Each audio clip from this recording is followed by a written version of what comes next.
நாட்டுக்கோழி முட்டை. என்ன முட்டை சைஸோட குட்டியாக இருக்குது.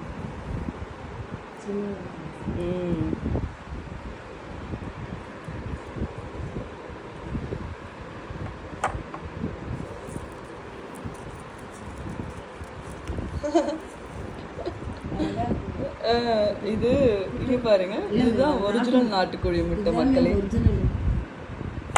ஆமாம், இது ஊர்லேருந்து ரைஸ் வச்சு இப்படி எடுத்துகிட்டு வந்தோம்.